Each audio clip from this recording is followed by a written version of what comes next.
Hello and welcome to the Best Movie Ever Made, an experimental movie podcast designed with one thing in mind, to find the best movie ever made. I'm your host, Chris Hockman. I'm joined by my co-hosts and fellow mad scientists, Rob Scucci and Bob Hassick. Hey guys, how are you and why are we doing this? I'm doing great, because, like you said, we're doing a good movie, and we're doing a good B movie, which is going to be the theme of our following season, season 10, if I'm not mistaken, where we're going to be doing the bottom of the barrel of the B movies. So this is our primer. This is what a B movie should be.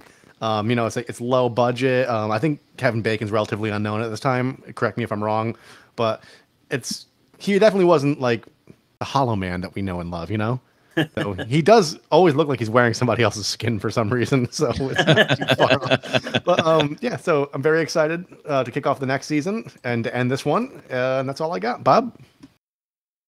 Yeah, it also ties in with the last season, which was big. And according to the write-ups, the big things in Tremors were called graboids. Yeah. And those are big. They're big, and they're big mother humpers, as they said in the the PG-13 version, which was obviously changed to keep the rating at PG-13, which is so dumb in retrospect. I mean, language, give me a break. But Graboids. I think that was what's his name? Chang's place? It's Chang's convenience store. Yeah. It's Victor Wong, right? Is the right. Actor. Yeah, that guy. Yeah. He's the one that comes up, coins the name in the movie, I think. I'm pretty sure. I don't it sounds ridiculous, but it can't be fun. It's YouTube comments. You know what? I don't care what the haters say. I think Catwoman was great. To further bolster my theory, when it's a good movie, you see just leveled, measured responses that accurately describe the movie.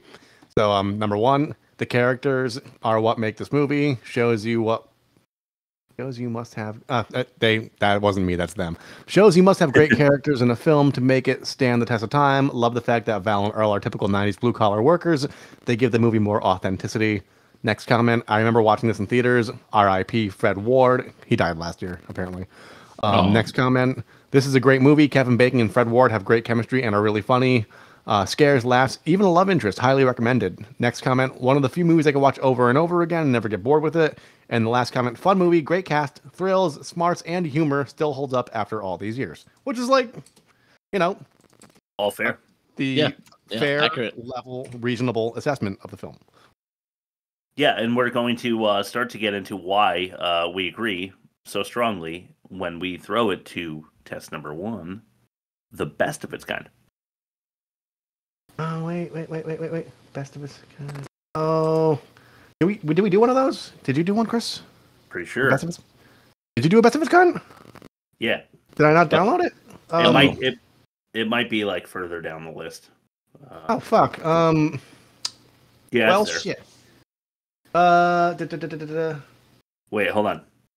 No, you started at test 3. What works well? It's number one. The best of its kind. I just must have not seen it on the Google Drive, so thank you, Chris. Yeah. Was that clear? Because hold on. I'm going to play it one more time. Do it one more time. It's number one. The best of its kind. There we go. Well, I'm off to a great start with my soundboard. Nice. That's on the go-kart. Lake Placid with Bill Pullman. I know it's not a good movie. I know that. Horrible. But I like it. 47. Okay. It's Bill Pullman. He's awesome. He is awesome. Yeah. Man, that speech in Independence Day, that movie that Bob loves so much. Oh, God, don't even start. Welcome to Earth, motherfucker. Yeah, but Bill Pullman. The Faculty, Jordana Brewster and Josh Hartnett, 55%. Are we doing that one? That's a movie we have done, yeah. Deep Blue Sea, a movie we must do. Yep. It's got a 60, surprisingly. I think that's because it has Samuel L. Jackson in it. Isn't that LL Cool J giving a really good omelet recipe too? Is that one? It might be. I don't remember. He's got the camcorder and he knows he's about to die, so the way he wants to be remembered is how to make the perfect omelet. I don't specifically remember that. I remember that him being in a kitchen underwater with sharks in there. Yeah. I think that's Deep Blue Sea, right? Sounds You know right. what's funny is that Stir of Echoes is not good either, but it got a 67, and that's also Kevin Bacon. All right. Oh, It seems to don't be know his if you've seen that. territory. Like this kind of film seems to be his territory that he does like really Yeah. well in. yeah. Yeah. On a 74 for Kurt Russell in Big Trouble in Little China. Another one. I think we could do it. I think we could do that bad or good. Yeah. Good. Only good. I mean, there's a lot of crazy shit that happens in that movie, but all right, fair enough. For an average of 60.6, what do you guys think Tremors did? Yeah. It tanked at the box office, so I'm gonna have to say Yeah. like 70. Yeah, I was gonna go 65.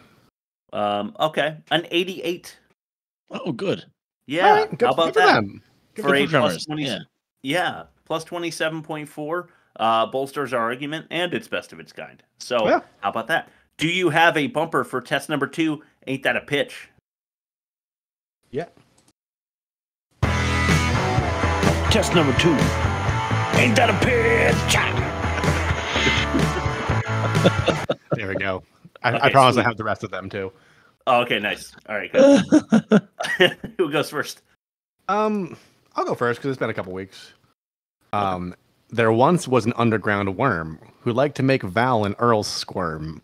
They experienced their plights quick because their problems are seismic, and the graboids are eager to learn. That's cool. It reminded me of seismic seducer, a phrase that we swore we'd use more, but we haven't. And I'm gonna say right now that you mentioning that is a bit of foreshadowing for a later bit. Oh, nice. My bad, Bob. You or me? I'll go. Okay. Okay, there once was a movie called Tremors, which tanked at the box office, if you remember. It's pure fun from the beginning. Found myself constantly grinning. Not sure I can say the same for its successors. Yeah, fair. That's totally fair. Yeah. This is the town of perfection. Please head in another direction, because it's loaded with worms that will make you squirm, because they eat people and resemble erections. Chris, 4.5. Yeah, Chris 4. Nice. Okay, 425. I'll take it. I'm not even going to jot it down because we're not going to compare it to anything. Yeah. As we throw it to, but thanks for the win. You guys know I need the win today. So Yeah. test number 3. I changed the name up because I hate it. What works well is better, I think. All right. Test number 3. What works well?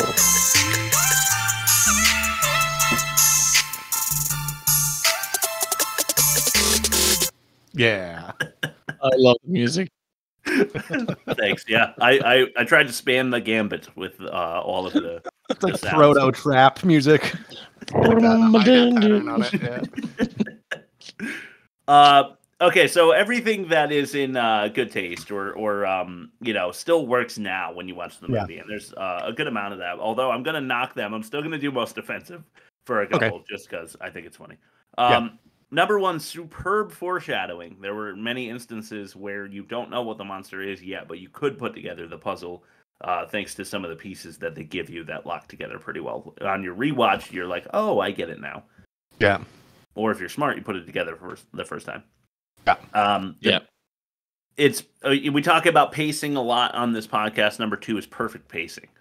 It's just great. It's like a 90-minute movie, right? But it feels like a 35-minute movie.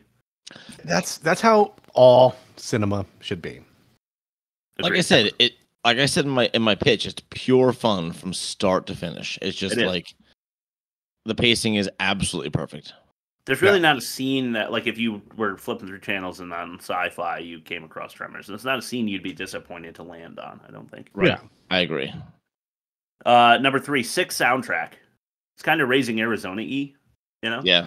It is. It's got that, like, if Oregon Trail, the video game, had like an actual like live music, non-MIDI soundtrack, this is what I would imagine. Like when you're like going over the hill in your little wagon.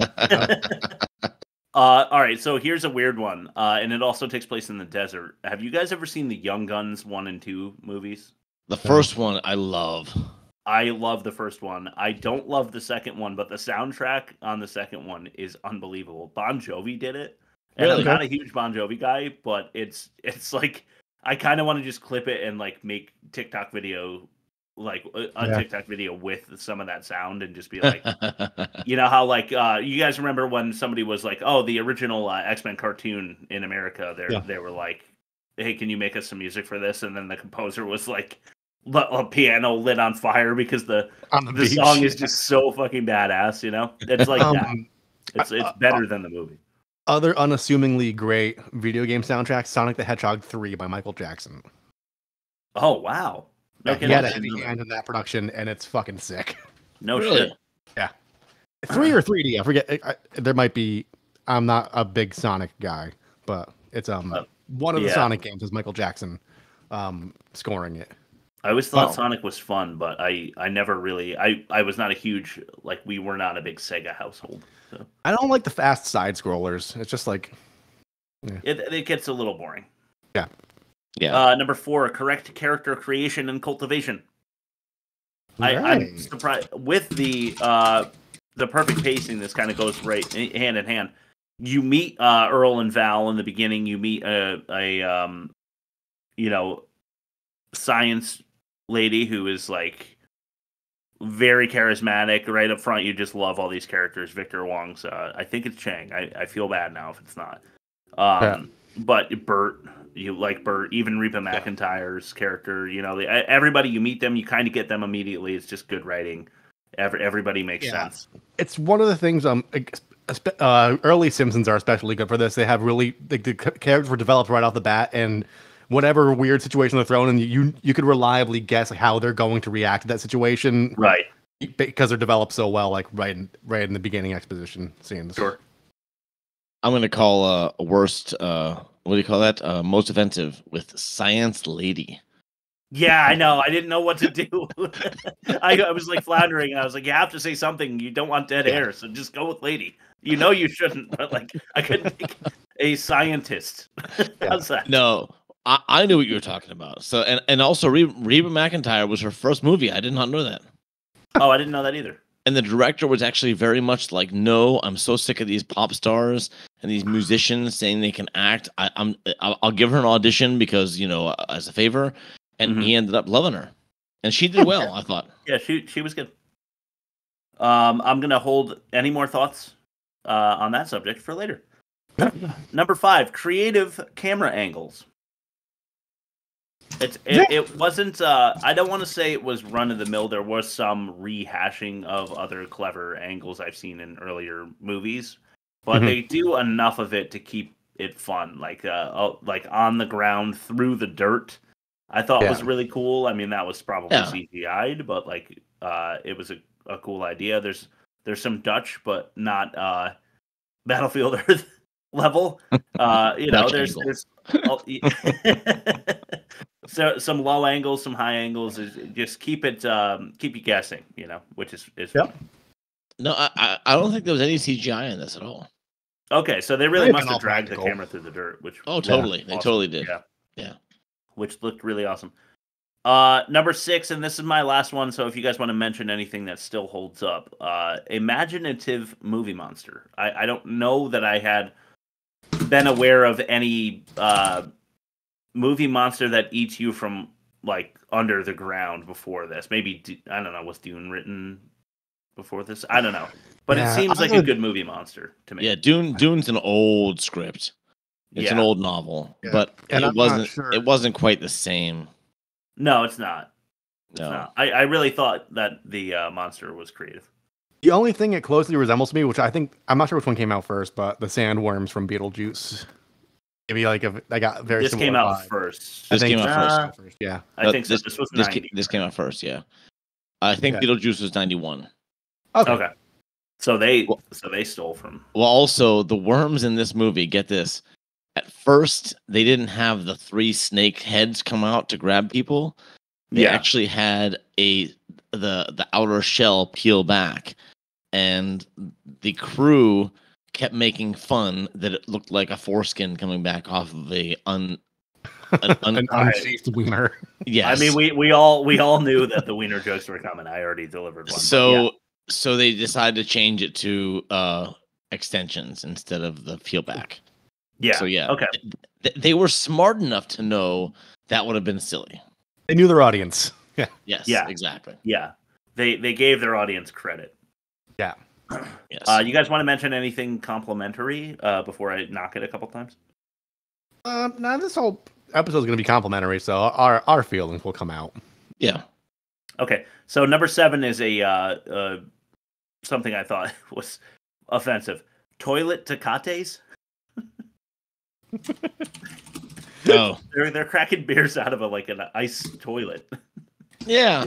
Find something else to put your fucking beers in. I But get that went to their characters so much though. That's like the blue collar, just like we don't give a fuck. You know? Yeah, but that's for me a barrel is good.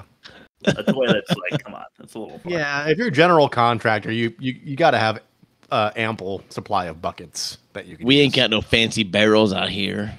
They had a gigantic one that they carried people around in. Yeah, very true.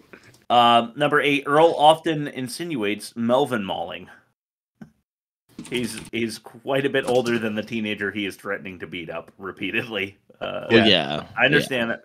I understand that Melvin is a pain in the ass. Melvin's a fucking douche. He is. Yeah, he is. And number 9, Rob, you kind of stole my thunder on this one, but That's putting right. skin on a skeleton and casting it as your star.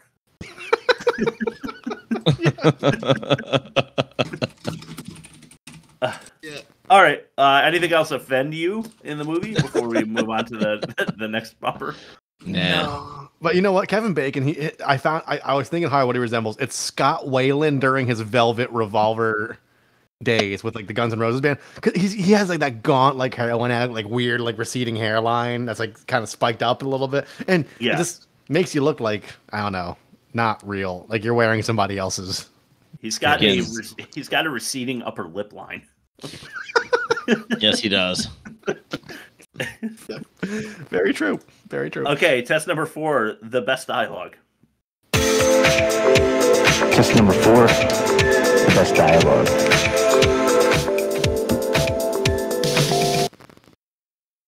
Okay, let's start with flying snakes. What number is this? 5.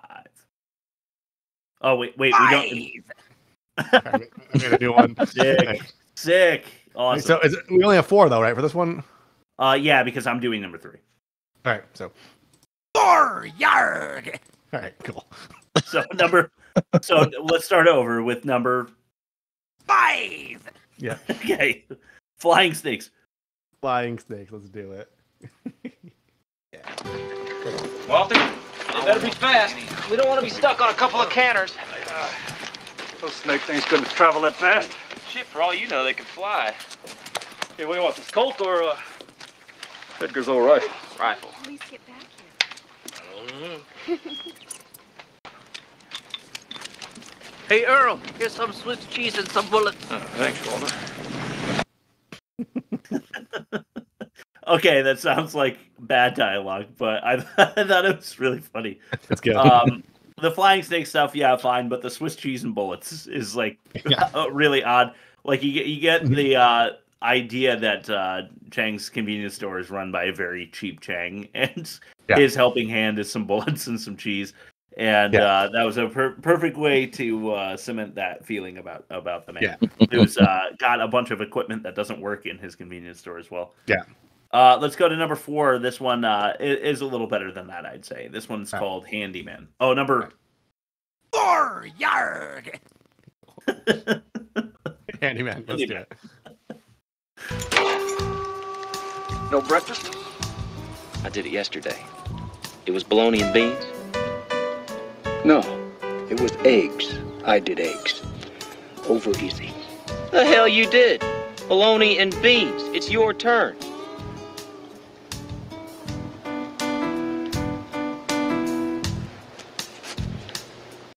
Well, I guess when I'm your age, I'll forget what I eat too.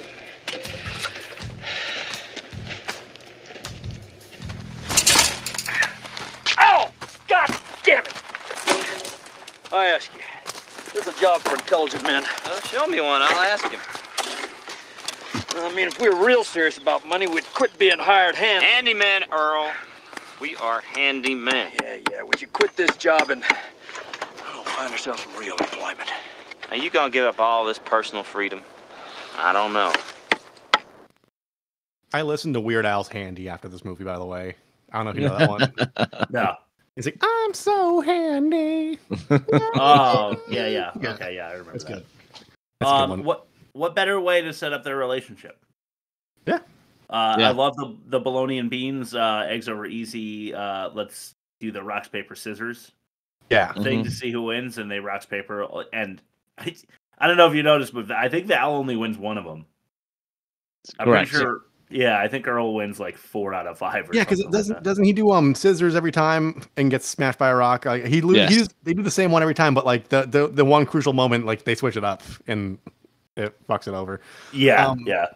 Speaking to how iconic that scene is, I was talking to somebody from work, and they're like, "Oh, what are you getting into tonight?" I'm like, "Oh, I'm watching Tremors, a movie that people probably don't have in the regular rotation at this point in time."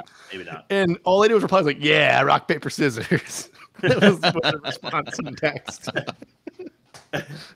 Yeah, That's great. I really do love the argument, and then the Earl says is this a job for intelligent men? And Kevin Bacon's Val says back, I don't know, if I see one, I'll ask him, or something like that. Yeah, it's just a clever little, it gives them character, and you understand where they are in life and why they want to leave perfection. The blue collar ball breaking. Yeah, they love each other like brothers. It's just really good. Number 3, this is Val. I'm going to do this one myself. There's really not going to be much voice work here. But... Wait 1 second. Number 3. Damn, these are great. Are these? Are you ripping these off of SpongeBob? yeah. I just want to do a pirate voice. If you turn it up real high, you hear my daughter. Your pirate voice. Yeah. You hear my daughter like giggling in the background underneath him, going. She's like 1, 2, 8, 7, 4. Can you play it one more time for me? Number 3. Yeah. Dude, it's so awesome. Let's keep these for next season, please. They'll be in the rotation. Don't worry. Oh hell yeah. Okay, so Val is Kevin Bacon, and Rhonda is, I'm sorry, I don't know the actress's name, but the love interest, the science lady. Mm-hmm. Yeah, and because she's a science major, I think she's still in college. So I don't know that you could call her a scientist. Really, she hasn't graduated yet. So for now, a science lady. They keep going to her for all of the information because she's much smarter than everybody in this town. Or at least more knowledgeable. Let's put it that way. So Val, when the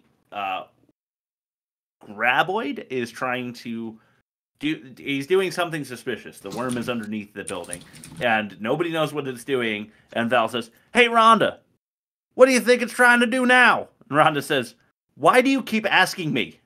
Super flat. Because like she has any idea of what the thing's fucking thinking, and it made me laugh. So I put it down, but it's not quite as good as number. Oh.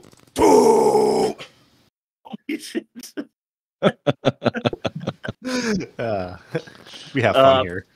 Plan ahead. Plan ahead. Let's do it. Those college kids turn up oil or uranium or something out there? Next thing, the feds will be at our door. Sorry, time to move. Eminent domain. Down, honey, down. Yeah, Bert. The way you worry, you're gonna have a heart attack before you get a chance to survive World War III. We'll see. Hey, guys, listen. Herring going out. What do you think? Could be. Catch you later, Chang. We got a schedule to keep. Oh, yeah. See, we plan ahead. That way we don't do anything right now. Earl, explain it to me. I love that line. Yeah. That's really something I would say in the workplace. Just like when you're pissed off over like a new like procedure being implemented, and you're like, "Oh, okay. Well, he said to do it, so fuck him." Yeah, no, it's a good setup because it makes them seem I don't know, a little lazy or something, but lovable. Chang's equipment's faulty, which is important. That piece of equipment is important later in the story, and then you get a feel for how Bert is like anti-government, save all your guns, like they're coming for you kind of guy. Yeah. So it sets up a lot of what's going to happen later in the movie. So Yes, and not only totally. is it funny, but yeah, it's really good setup. And go ahead, Rob. It's casually folded in. Like it's not like Yeah. no one's explaining anything. It's like, oh yeah, you're the Doomsday guy. Like it's Right. just like, oh, that's the dude. Yep. It's good writing because it's not they're not hitting you over the head with it. Yeah. Exactly. Casual is a good way to put it. I agree. Yeah, and it just doesn't make you feel it seems like a regular conversation. It doesn't make you feel like they're forcing it. So. Yeah. And some more of that with number 1, Daddy. I don't know what I was thinking with that one. I was getting a little slappy. Oh boy. Jeez. Okay. This one's called Shithead. All right, let's get the snare rolling real quick.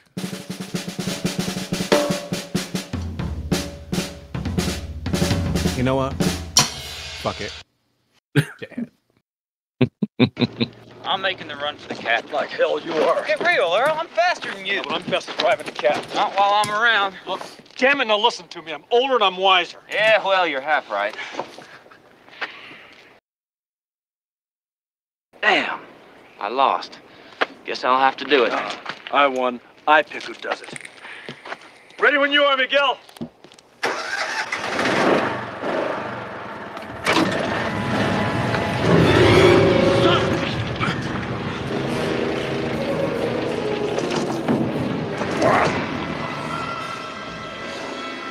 There he is. There he goes. He's chasing it. He's chasing it. It's going! This one's going too! Good luck, shithead. Don't worry about me, jerk off.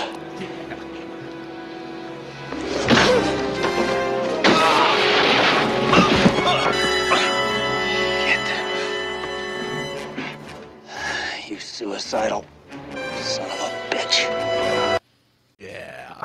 I mean, it's really good. I mean, they do the balance of comedy with action well, and you feel like these guys really do love each other, you know? And they're calling each other shithead and dick fart or whatever. I don't know what they call each other, but like, And I know one of them. It's badass without trying to be badass. They're just like kind of like, oh, like it's just another day on the job for them. It's what it seems like. It's like they're trying to leave for their own reasons, but like this thing happens, like, oh, we better stick around and figure this out. You know, like, Yeah. like okay, Yeah. let me bring my socket wrench with me, or whatever. But then, like after insulting each other like that out of love, Earl is clearly very upset that Kevin Bacon is now running for his life. Yeah, but it mixed in a little bit of that lawnmower idea, which is I wanted that to prompt me to say that they came up with a lot of really clever ways to distract the graboids too.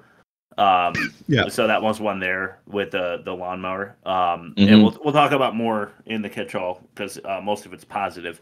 But for now, Rob, why don't we send it to your ad read? Sure. Today's episode of The Worst Movie Ever Made is brought to you by Dante's Peak 3, Dante's Revenge. Linda Hamilton is a cafe worker in a small town, but little does she know, she's pregnant with the future OEM director, Con Johnner. In an effort to destroy the human resistance, Dante from the future sends a futuristic volcano guy to Hamilton's present time to terminate her pregnancy and boil her other grandma alive because she still has too many grandmas. Pierce Brosnan is also in this movie, but that's just the name of the character, and he's actually portrayed by Pedro Pascal. Dante's Peak 3, Dante's Revenge. The magma will find you if you don't start running now. I am absolutely going to that. Could you imagine seeing a volcano guy coming, like he just burns through like the saloon doors, like walks right past Hamilton, just like punches her grandma in the fucking face. Like in Wicker Man when Nicolas Cage is in the bear suit. Right. He's like starts decking old ladies. Yeah. And then he's like, stay down. He's like drop kicks that lady into the fucking wall. That's a great movie. Worstmovieevermade.com. If you want to see our back catalog, we do cover The Wicker Man in season 1. We do, yes. I think it was like what, number 3? 3 or 4, yeah. Yeah. 3. Test number 5, the best production. 5. Okay. Test number 5, the best best production. Yeah. I played that Chinese instrument myself. Yeah. Chinese instrument. Holy shit. Okay. Well, it came out of Chinese modern on GarageBand, so I'm not. It's not another science lady comment. I'm technically correct here. Yeah. Chinese modern is like anything post 1920s. Yeah. Okay. And Jean-Claude Van Damme is like trying to get food out of a walk on the street, like for sure in that scene. Yeah. All right. So best production, I just tagged as self-aware. Okay. So I'll explain best I can. Really so 1990s and when this came out, correct? 1990? 90, yeah. So Arachnophobia came out the exact same year. And both of them, in my opinion, succeeded with its purpose and execution is to remake big monster movies of the 1950s like with the effects and technology and good actors that we had in whatever the 90s, I guess. Yeah. Because like, but if you think of like Earth versus the Spider, or The Amazing Colossal Man, or even like Mothra and Godzilla, they were all like B movies of the 1950s that just they were marketed themselves as like these are huge monster movies, but they didn't deliver in scares, they didn't deliver in effects. They just didn't deliver, and they couldn't get big name actors to sign on to them. But this did. Both of these movies did. Yeah. And I think that just like they succeeded. And I honestly I think this and Arachnophobia would make a seriously good double bill. I would almost suggest Arachnophobia as our good movie for the end of B movie season. I haven't seen that since I was a kid, but it's a creepy crawly, and it's now that you mention it, it's got the same vibe where it's like they know what they're doing and they're just like leaning into it. Okay, I haven't seen it. How about this? We make it the last movie of the B movie season, and I'll view it with a critical lens, and I will try to make it the worst movie ever made. And you guys, but it's got John Goodman, so good luck. Yeah, it has John Goodman. And doesn't it have Jeff Daniels? Yes. Yeah. Wow, that's going to be tough. Yeah. Good men. We'll talk about it. Yeah, definitely. But yeah, this movie is like delivering for their audience what they know their audience wants without what do we call it? Ham fisting. Yeah, no, it's not ham fisted by the third act. It's just a wink and a nudge. It's like to Bob's point. It's just like they could have turned to the camera at any point in the film and be like, you know why you're here. Yeah. No. Right. Yep. For real. Okay, test number 6, the best acting. Test number 6. The best acting. Yeah. All right. I apologize. This first clip is a little long. It's because there's a space in between. You'll see. But on either end, it's important. You should apologize for the disco intro. Anyway. I apologize for the disco intro. This is number 1. I'm using your 1 because I like it better. Oh, okay. Crybaby. Man, we decided to leave this place just one damn day too late, you know? Yeah, well, sure as hell nothing to stop us now. Everybody we know between here and Bixby's already dead. Look out!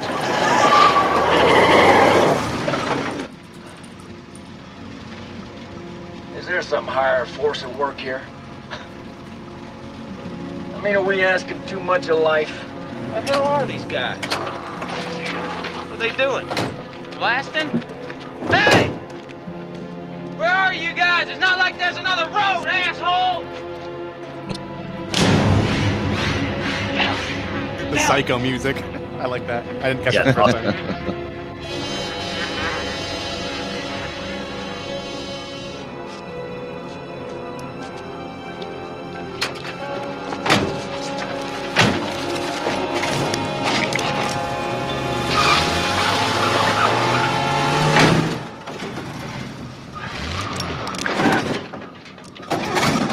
Jesus, I don't believe this. You hung up. I am not. You hung up I tell you! You gotta bring the clutch!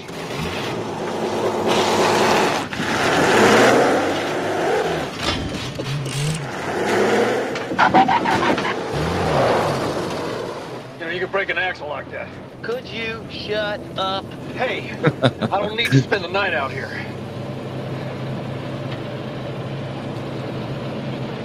Cry, baby. It's just the a little bit of time between the exchange where he's like, should I just nudge him just a little more? Needle it just a bit more. Yeah. Yeah. It's realistic. That's how like people actually do it in real life, and it's great. Oh, for sure. Yeah, he couldn't help himself. He had to say one more thing, but he thought about it. Their chemistry is just great. I thought the lookout scream from Earl, Fred Ward, was convincing, and that's a tough one to pull off.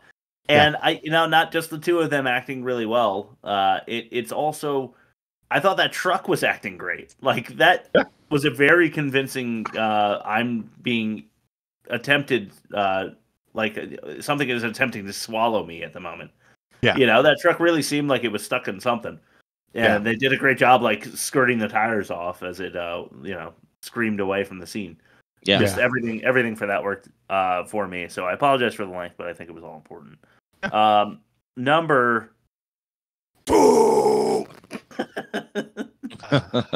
I'm just gonna start mixing twos in. like when we do fact or no fact, when Bob says his second one, can we do that? Yeah. I'll try to have a quick trigger finger on this one today. I'll have pregnant pauses. Okay. All right, this one's called Winch. Hey, Rhonda, you ever heard of anything like this before? Oh, sure, Earl. Everybody knows about them. We just didn't tell you.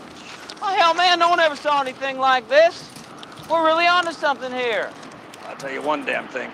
Old Chang don't get his slick mitts on this for no measly $15. You got that right. Woo! All right, here's the plan.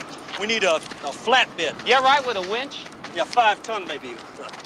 No. Don't want to winch it. Don't want to winch it to tear it all up. All right, a crane. Yeah, a crane with lifting straps. Hey, shut up! The way I figure it, there's 3 more of these things.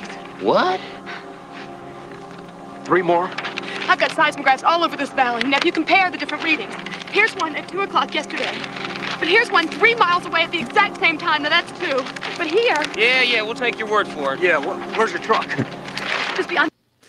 I just like how decisive they are. It's like when someone tries over explaining, like when you want to go out to like you're choosing between 2 places with like your friends and like one person makes a case for the place and everybody agrees, but they keep like making the case. They keep trying to sell it even though you're already right. like we're already going. Right. Like, dude, like stop selling, motherfucker. Like we're already gonna go there. Yeah. Yeah, that is exactly what it felt like when she's like, I have it figured, and they're like, let's just get in the fucking truck and get out of here. But I also love the dialogue where they are deciding how they're going to lift this creature and get it back to town, and they're they're having a small debate about what kind of equipment to use, and it just felt they didn't have to do that. They didn't have to write those lines, but it just they're treating it like a home renovation that they would probably have be on a job for. Like, they're just like they just have like their working class mentality the whole time. And it shows that they're experienced handymen. Yeah, the fact that they're throwing out so many options for lifting. Yeah. All right, let's do number 3. Yeah. Decoy. Hank, wait a minute. The cat. Could we take the cat? Oh, Jesus, it's slower than hell. Yeah, but it weighs better than 30 tons. There's no way they could lift 30 tons. Could they? I mean... But we can't all fit on the bulldozer. No, but we could, drag something, though. We could pull a car behind it. I don't know. Hell, that old semi-trailer. Its tires are flat. Doesn't matter. That cat can pull anything. Well, all right. We just roll on out of here. We've got a plan. Of course, that's a hell of a long walk. Listen, they only respond to vibration, right? Well, couldn't we distract them somehow? Yeah, good. Something to keep them busy, like a decoy. Yeah, I think in the wrong hands that scene goes bad fast. True. because that they're explaining what they're going to do so that the viewers aren't like, oh, that's convenient. Like they're giving the option as if it already exists to make it a more plausible. Like, oh, now they have this big cat, which they might have shown earlier in the movie anyway. But they're like, oh, like this big tank or whatever. I'd be pissed if they didn't explain it the way that they did. But that's a delicate situation to have to work around. And you have good actors making it work. That's a tough scene. I can see a lot of people having a hard time plausibly explaining that to the camera. Imagine if like Johnny Good Boy Jones or whatever from like whatever his name is from Battlefield Earth. It's like he just starts drawing in the sand. He's like, I learned about I know calculus now. That's how we could solve this, this graboid dilemma. If you want to get a good giggle out of Bob, then all you have to do is say his real name, which is Barry Pepper. Barry Pepper. That's true. It sounds like a stage name, but it sounds like the kind of stage name that Engelbert Humperdinck is. It's like that you chose that name to represent your career. Right. Like that wasn't thrust upon you by birth. Like you like wrote it out and decided that's what you're going to call yourself. It sounds like your celebrity chef name. Yeah. Yeah, it does. All right, number 4. Yarg. Val. I can hear you in that one, definitely. Val versus Bert. For Christ's sake, we could have made a stand at our place. We had food, water. You can't fight him like that. So you two screw-ups hold us way the hell out here? Hey, why don't you just back off, Spring Bean? We could have left your worthless ass on the roof. I wish you had, fearless leader. Who the hell put you two in charge? Don't push me, Just Bert. back Just off, don't Bert. goddamn push me! Them graboids don't kill him, I will. What? I'd have torn your place out from under you in half an hour. Come on. Just let it go. Let it go. Forget about it. I know he does. He thinks he knows everything. That's good. Quality. Yeah. Yeah, all right. I was waiting to see what you guys thought about that because I thought that was the scene where when something is almost too spicy and you're eating it anyway because it tastes good, but you're thinking about ditching. Yeah. I was thinking about ditching on this. I had it selected and I was like, I don't know, like it's maybe a little too spicy. It reminds me of the 2003 or 2004 Dawn of the Dead remake when they're all on the roof. And it's getting a little heated, but they reel it back in, and it's like, okay, it's it could have been phoned in badly, but they did a good job capturing the heat of the moment, I guess. Like they're pissed off, but they also have to acknowledge the fact that there's not a whole lot of options otherwise. Yeah, it's true, and nobody but each other to help them get out of the situation. So I liked it. Yeah, I liked it. Okay, good. I did too. All right, that is all we have for clips for today. So let's throw 2 fact or no fact. Oh, right. Unfortunately, we have the original bumper for this one. Bob is a liar. He will lie to confuse us, but he will also mix lies with the truth to attack us. His attack is psychological and powerful.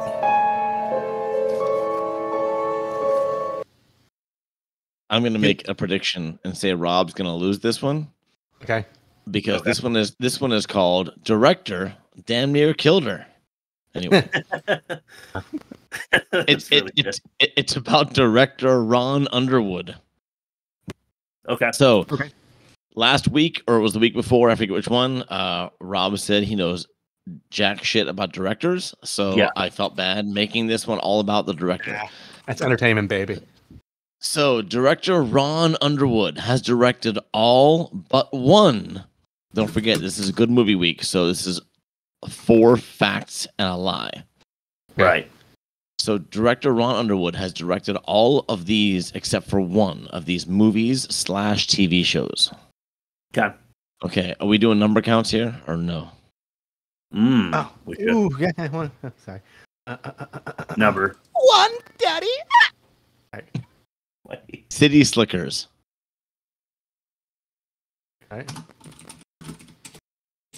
Okay. Wait, I missed that. City Slickers. That's number Cities. 1. All right. Okay. 2, The Adventures of Pluto Nash. All right. Number 3. The show Desperate Housewives. Okay. Yarg! The movie Leprechaun 2. Oh yeah. No in the hood, but it's satisfactory. No, exactly. Number 5. And 5, the show Grey's Anatomy. So Ron Underwood has directed all but one. So 4 are true and 1's a lie, is what you're saying. Yes. One of them is a lie. I'm not going to explain myself. I'm just seeing like a connection between 4 of them and 1 does not belong, and I'm going to say that's Grey's Anatomy. Okay. The other ones are all kind of like funny or silly or like rooted in like characters that, yeah, Grey's Anatomy. With Grey's Anatomy on that. I feel like that's a really good pick, Rob. I hope so. I'm gonna go with The Adventures of Pluto Nash. Don't know why it's jumping out at me. Okay. So, Ron Underwood, by the way, this Tremors was his first movie that he directed. I thought that was interesting. That is, and he did direct Pluto Nash. Damn. Which I thought was exciting because we did that one for one of our episodes. And he did not direct Leprechaun 2, which I might suggest for a B movie for this season. Okay. I'm down for that. But he did direct an episode or 2 of Grey's Anatomy, a few episodes of Desperate Housewives, and City Slickers, most famously. That's what screwed me. That's what screwed me up is because I was thinking of like I was thinking like show running, not directing, and I was like, there's no way he did like the whole series. But like if it's a few episodes, like, well, no director does entire seasons anymore. That's like the thing. Yeah. It's like that's certain directors do certain episodes, and it's kind of it's a thing nowadays, and ever since like the 90s.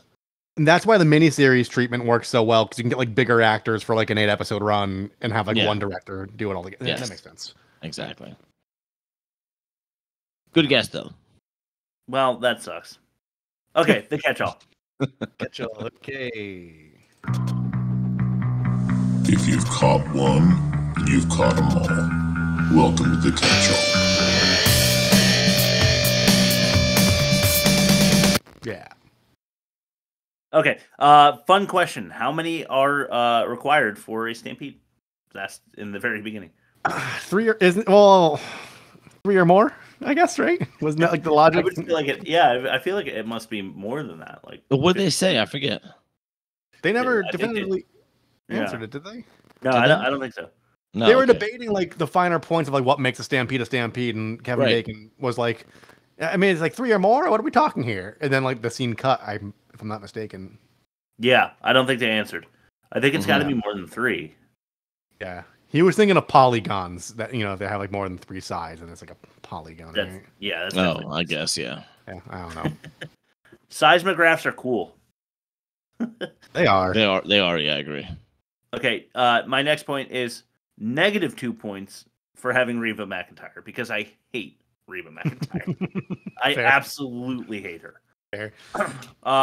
They don't. Chris, gun to head. Would you watch a movie with her or Saggy Gyllenhaal? Which would you rather watch? Saggy Gyllenhaal.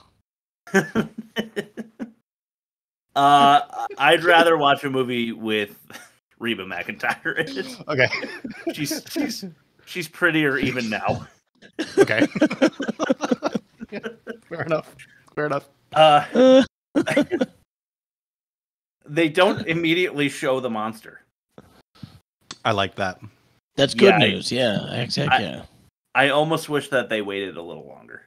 Jaws logic, let the imagination do the work for you, and then you reveal it. Exactly. Getting Edgar off the tower shows a good moral compass. They immediately go to rescue, what's her name, Mindy? And the old guy, too. Like, Kevin Bacon dives and gets Mindy off of the pogo stick. Yeah. And they tried to save the old man, but... or at least investigate what was happening. But if you watch our trailer, which is live on TikTok and Instagram, you will see what happens. The horrible fate that befalls the old man. Yeah. Why not eat the sheep first, though? This almost went in most offensive. If you're a graboid, you've got a whole pen of sheep to eat. But the graboid decides to go for the old man first. Yeah. Interesting. You're right. Good point. Counterpoint. Because they sense vibrations, and sheep pretty much just like stand and graze all day, don't they? I mean, they flock and they run around, but like the old man probably like had a reaction to it. He was using a shovel, wasn't he? Yeah, he was. But you watch the sheep; they were all over the place. They did move. In Chris's terminology, he was tickling the seismic seducers. At the same time, all those sheep moving at the same time may have felt like more of a threat than a one guy. That's true. I suppose. Yeah. Guess we'll never know. Another good instance of fast character development was the old couple who were debating whether or not they even wanted to put a roof on their house. Yeah. The doctor. Yeah. It was when the old man dies, it's effective. The old man of the couple. Oh heck yeah, totally effective. I felt horrible about it. Some effects are great. I'm gonna say some are rough, but it's campy, so it's forgivable. Yeah.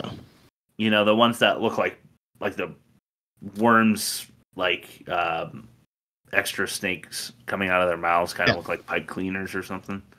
Yeah. It's kind of a little rough. Or 3 more penises, like a giant penis with 3 more penises coming out. Yeah. Get out of the car as it's being swallowed. Yeah, I guess it's just everything's in there that safety.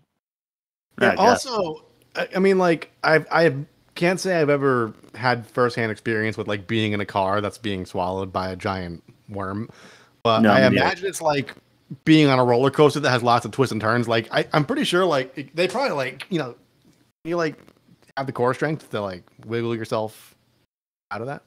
I do. I don't. You do.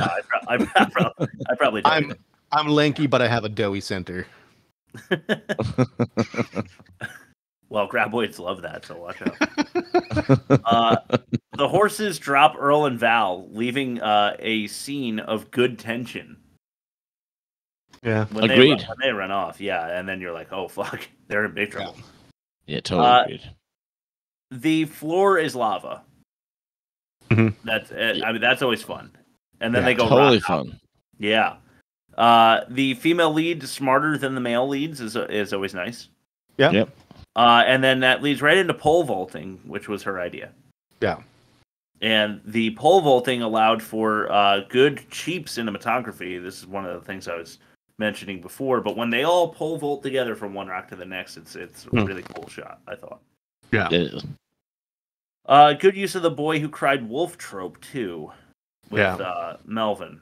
Yeah, that was the only bad thing. I saw that coming a mile away, and I don't know. Maybe that was just me. Yeah. Well, he doesn't die. If he died, maybe it would have been better.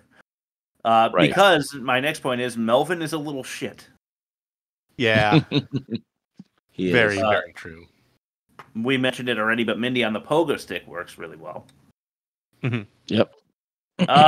Crazy but cool gun arsenal. Yeah. Like, they know you want to watch people shoot guns in a movie like this, so they give one guy an entire arsenal, and he uses it. Yep. It's the Terminator 2, like the underground. Yeah. Yes. It's exactly. I'm pretty anti-gun. I was even like, yeah, fuck yeah, man. Look at that elephant gun. Yeah, these evil, disgusting things deserve to be shot by whatever you have. So hit them with everything. Here's a knock. Too much time to just reload and fire on the thing, though. Bert, like, it comes through the wall, and then it's just like, hey, how you doing? Just kind of chilling out. It's like, why isn't it trying to eat them instead of just taking more bullets to the... Because it's got to recover from that wall smash. True. Yeah. Well, then don't smash the wall, you dumbass. crappy, cheap cat and tanker that work really well for the movie. So it probably didn't increase the budget by too much, I don't imagine, because they're old and, broken down, but it was smart for the movie. Yeah. Atlanta Hawks hat. I love that. I don't know why Bert has an Atlanta Hawks hat, but it's cool. Yeah. Bert keeps the gun empty, the one that he gives to Melvin. That would put it in my honorable mention if you didn't bring it up, because that's just such a great scene. It was awesome. Yeah. You're running, didn't it? So he convinces Melvin to run off of the tanker to the rocks by offering him a gun, and then when Melvin goes to use it, doesn't have any bullets in it because Bert doesn't trust that Melvin won't accidentally shoot somebody. Yeah. Little fact or no fact there. Apparently, when he takes the gun back, he still checks it for ammo, which apparently is like good gun safety measures. Like you still check it, even if you know it. Even if you know it doesn't have. Yeah, that makes sense. Here's a couple more knocks. The worm spits the bomb back out with great accuracy, and it lands on a stack of bombs. Yes. Which is that one I didn't like. And then the explosion was no bigger than just one explosion of those things, even though there was like 30 of them. Yeah. Yeah. 0 hour trope with the bomb and Val's like worm dodge. Val's worm dodge. Val's worm dodge. And then Kevin Bacon just looks laughable in that last scene, cowboy like all white getup. Like Stephen King's The Stand. Yeah, it looked really, really dumb. Do you guys have anything you want to mention before we get to Rob's alternate ending? No. It's just a fun movie, dude. I text you guys being like, it's kind of crappy, but like I can't like stop watching it because it is what it is. It's just one of those. It's not meant to be taken too seriously, but it has good tension, and it drives along real fast, and you're in, you're out, bang bang boom. Yep. You know? It's true. Okay, your alternate ending, please. Sure.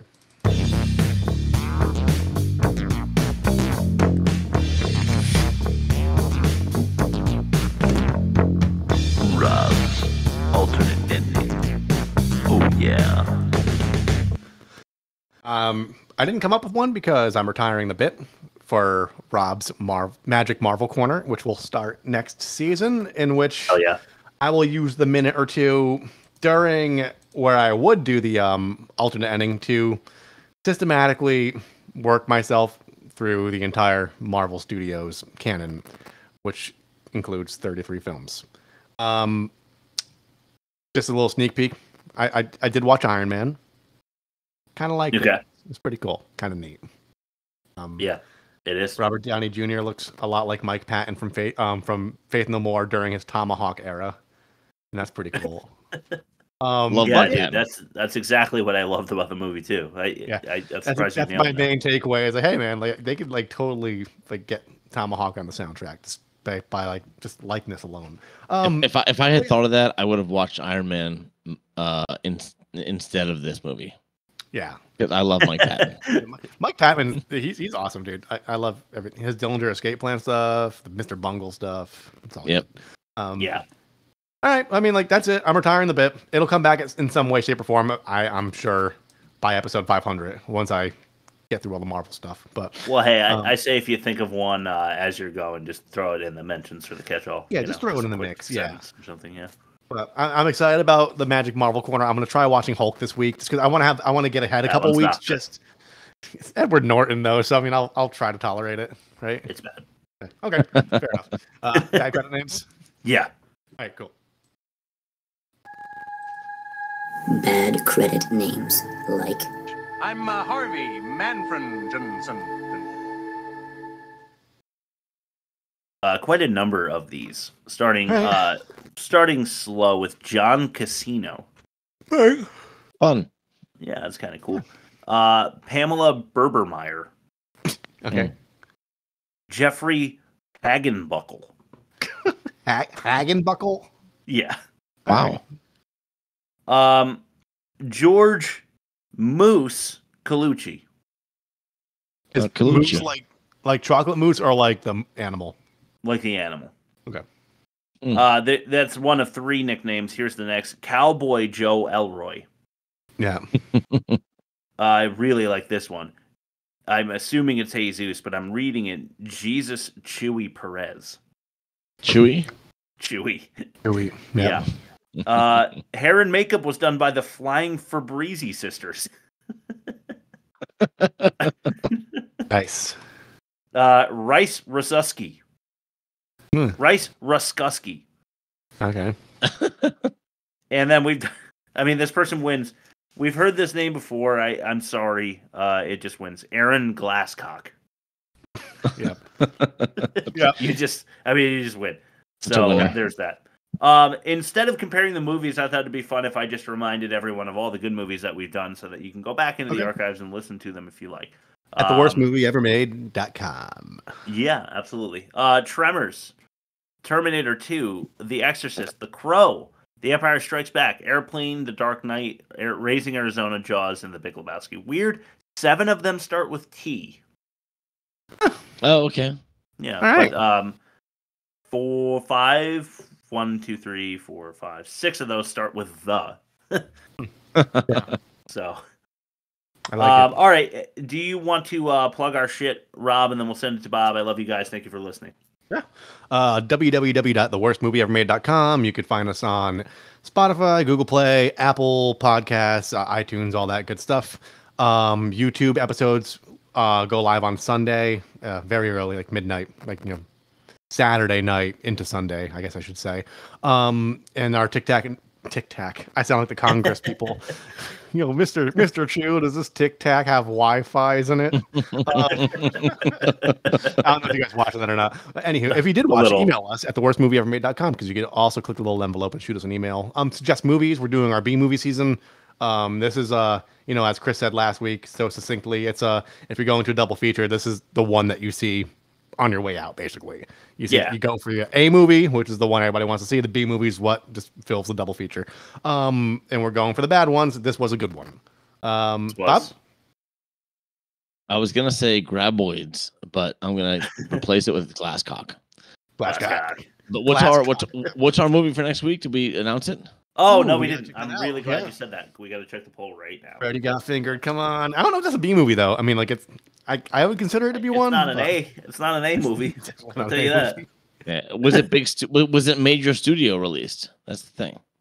It's holy shit. It's Sharknado by a mile. Yes. Okay. Nobody voted for Time Cop. That's a B movie. It's a low budget. It's a B movie. Okay. I like it. Time Cop is not a B movie. It was definitely a major studio. Okay. I really just wanted to get back to the action movies that I love. Sharknado. Okay. I have a Steven Seagal B movie. A Steven Seagal and Mike Tyson. Don't look it up. It's going on my list. Whatever week you do that, I'm doing that too, so we have a better chance. I'm also going to do my due diligence and research what a B movie is because I know the concept of it, but I didn't think of smaller studio because I assume big studios can put out B movies too. So I'll do my research and come up with an actual list of B movies that I'm going to pull from for the polls because it's all just the same to me. It's just things on a screen that happen to me, so I don't really consider where it's coming from. I just consume it and then I move on. So I'll do my Sharknado had a huge following, but it was definitely a low budget. I want to say straight to video release. It was one that popularized the sci-fi let's just take 2 random scary things and throw them together. Yes. Yeah. Exactly. So it's a good one to do because it is a moment in movie history, so we should talk about it. It is. I'm excited. One of the films of all time. Never seen one of the films of all time.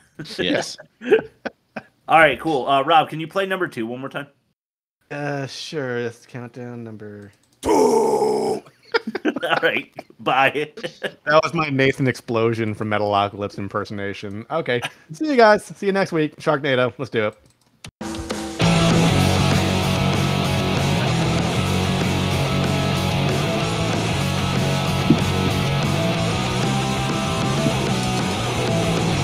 What's doing my desk? Oh, mommy got it.